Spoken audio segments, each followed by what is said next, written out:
Welcome back.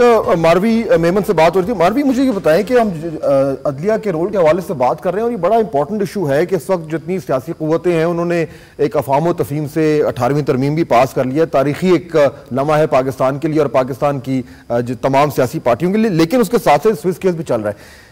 कहीं ऐसा तो नहीं कि जितनी एक्टिव जुडिशरी हुई है उसका एक सियासी रोल आता जा रहा है और वो सिस्टम के लिए इस वक्त शायद उतना मौजू ना हो? ये कहां तक आपके ख्याल में इसका खदशा है? नहीं, मैं इसमें ऑप्टिमिस्टिक हूँ। मैं उम्मीद करती हूँ कि वो जुडिशरी अपना बैलेंस बिल्कुल बरकरार रखेगी। और जैसे कि अभी आपके पास कुछ आपने क्लिप्स चलाएंगे, वो जो है एक हिट कैंपेन शुरू की हुई है एक एजी साहब के ऊपर। I don't think so personally, but obviously I am not from the party और the chair leaders as such, तो मेरा तो ये बिल्कुल इस पे नहीं है। मैं सिर्फ ये कहना चाहूंगी कि मैं उम्मीद करती हूँ कि जुडिशरी वही अपना बैलेंस किरदार अदा करेगी और ताकि हम पार्लियामेंट अपना काम कर सकें। लेकिन अगर स्टेटमेंट्स आएंगी जैसे काजी साहब की आई और फिर हमारी स्पीकर को उसका जवाब देना पड़ा, तो फिर इशू हो सकता है। तो अगर इस तरह की स्टेटमेंट्स ना आए जिसके तहत फिर पार्लियामेंट से कोई रिजॉइंडर आना पड़े, वो बेस्ट रहेगा। लेकिन देखिए ना, ये स्टेटमेंट तो हाँ बैलेंस की जरूरत है, लेकिन वो बैलेंस आखिर जुडिशरी भी कैसे करे? देखिए आज अटॉर्नी जनरल साहब ने क्या कहा जब वो उनको बुलाया गया और पूछा गया कि आपने जो हमने कहा था करें, तो अटॉर्नी जनरल साहब ने जो जवाब दिया ये भी जरा सुन ले, मैं आपको और व्यूअर्स को भी सुनाना चाहता हूं।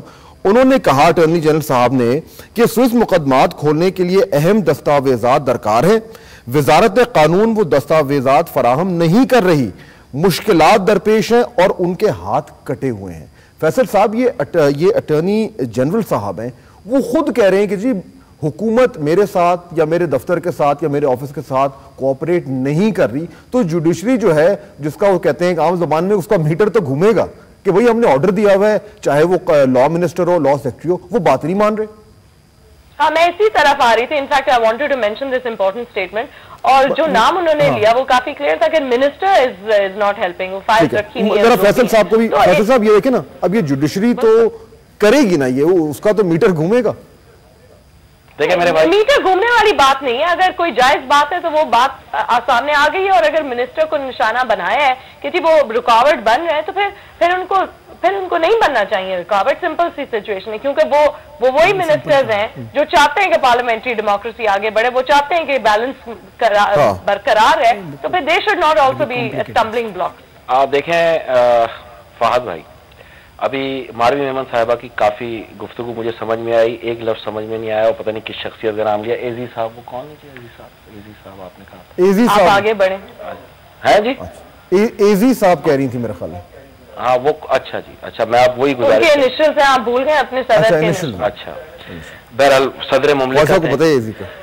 और मैं एक बात आपसे करता चलूं कि पहले तो कहीं पे भी आप इस तासुर को नहीं आने दीजिएगा कि किसी भी सियासी जमात का किसी भी ज़िम्मे में आपस में कोई इख्तिलाफ है, खतन नहीं है।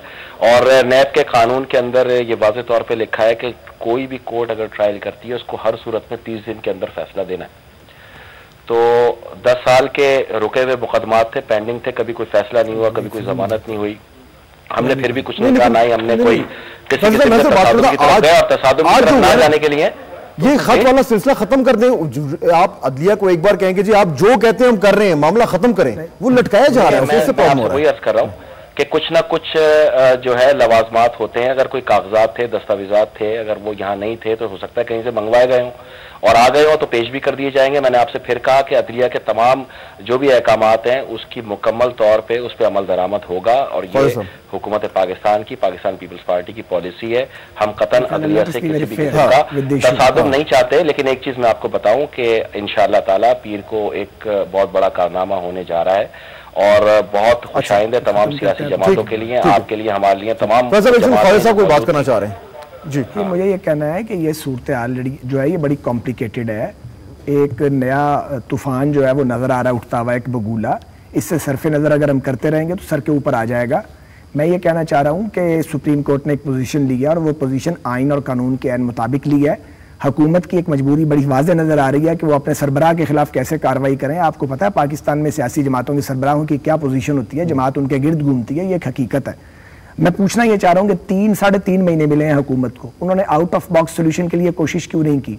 क्योंकि ये जुडिशरी एक काम कभी नहीं करेगी, हमें यकीन है, ये जमहूरियत को डिरेल नहीं करेंगे, क्योंकि ये उसी जद्दोजहद के नतीजे में आए।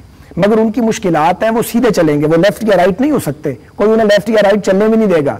लेकिन ये एक वक्त है कि अगर एक मुश्किल आ गई है और जरदारी साहब जो है वो एक शिकंजा उनको नजर आ रहा है, और शिकंजा तो है, वो शिकंजा आज नहीं कसा जाएगा तो जिस दिन सदर नहीं होंगे उस दिन कसा जाएगा।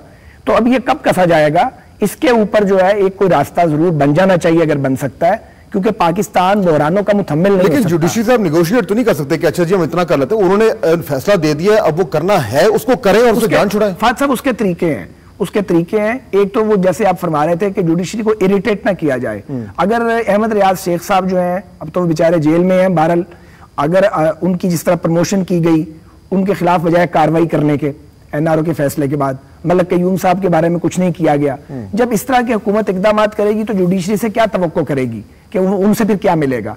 एक तो आपने गलतियां की हैं, खराबियां नहीं बल्कि खराबात की हैं, और एक अब आप एक इस्तिस्ना का सहारा लेके जब आप तीर एक चलाएंगे तो फिर जवाब तो आएगा। सही मुमकिन है मेरी असेसमेंट गलत हो, मुझे ये पता नहीं कहने का हक है कि नहीं है, लेकिन जो मैं देखता हूँ वो मैंने कहा। जवाब आ रहा है, यानी इसका ये मतलब हुआ मारवी के दो लेवल्स पे मसला खड़ा हो रहा है। पहला तो ये है कि पीपल्स पार्टी जो है वो अगर खुलूसे दिल से इस मसले को, इस जजमेंट को इंप्लीमेंट कर दे तो ये इशू खत्म हो जाएगा। वो 3 महीने से लटकाए जा रहे हैं, उसमें तो पीपल्स पार्टी का क्लियरली फॉल्ट नजर आ रहा है। और दूसरा पैरेलल प्रॉब्लम ये नजर आ रहा है कि जो जुडिशरी है वो शायद इतनी ज्यादा एक्टिव हो गई है कि उसके ऊपर भी उंगलियां उठनी शुरू हो गई हैं। कॉम्प्रोमाइज दोनों तरफ से लचक करके थोड़ा सा कोई मिडिल पाथ मिल सकता है। आई थिंक पहला वाला जो इशू है वो ज्यादा गहरा है, काफी चीजें लटकी हुई हैं काफी टाइम से। सिर्फ ये जुडिशरी के जो रिलेटेड है, इनके जो जजमेंट के एनआरओ के सिलसिले वाले, वो सिर्फ नहीं है, जनरल डिसीजन मेकिंग लटकी हुई है इस हुकूमत की on many issues, in decision. और जब टाइम पास हो जाता है फिर जाके डिसीजन लेते हैं और फिर क्रेडिबिलिटी लूज करते हैं। तो ये एक ट्रेंड 2 साल में इन्होंने इस पे मास्टरी हासिल कर ली है, इस ट्रेंड पे। अनफॉर्चुनेटली अब क्योंकि उनका सामना एक पार्लियामेंट के सामने नहीं है, अब सामना उनका जुडिशरी के सामने। पार्लियामेंट के सामने जब ये एटीट्यूड आता है तो पार्लियामेंट ने कोशिश की कि इसका सही जवाब दें, लेकिन हम उस तरह से नहीं पास हुए जिस तरह से जुडिशरी इनको दिखा रही है। नहीं तो अब क्या करेंगे? होना चाहिए ट्रायंगल में। जुडिशरी के हवाले से क्या करें? पार्लियामेंट के साथ यही ज्यादती होती है, एग्जीक्यूटिव जो ज्यादती करता है कि सारे एश्योरेंसेस जो फ्लोर ऑफ द हाउस पे होते हैं वो पूरे बहुत मुश्किल से होते हैं, टाइम पे नहीं होते, और पार्लियामेंट को उस तरह से नहीं लिया जाता। बातें लोग करते हैं कि सुप्रीमेसी ऑफ पार्लियामेंट है, लेकिन जब पार्लियामेंट के जो एक्चुअल इश्यूज हैं, क्या है, रोजगार के इश्यूज हैं, महंगाई के इश्यूज हैं, बिजली के इश्यूज हैं, ये क्या करें, उस पे लटकाते हैं, कल खत भेजे और खत्म करें मामला। बिल्कुल वो नहीं, वो लटका रहे हैं, वो हर चीज को डिले टैक्टिक्स में डालते हैं क्योंकि वो टाइम गेन करना चाह रहे हैं। अब देखिए यूएन की जो रिपोर्ट है, मैंने एक्चुअली यूएन की रिपोर्ट पे ही आना है, लेकिन ब्रेक का वक्त हो गया। ब्रेक के बाद वापस आते हैं तो बात होगी कि यूएन की रिपोर्ट के साथ जो एक कहानी हुई है वो क्या है और क्यों हुई है। ब्रेक के बाद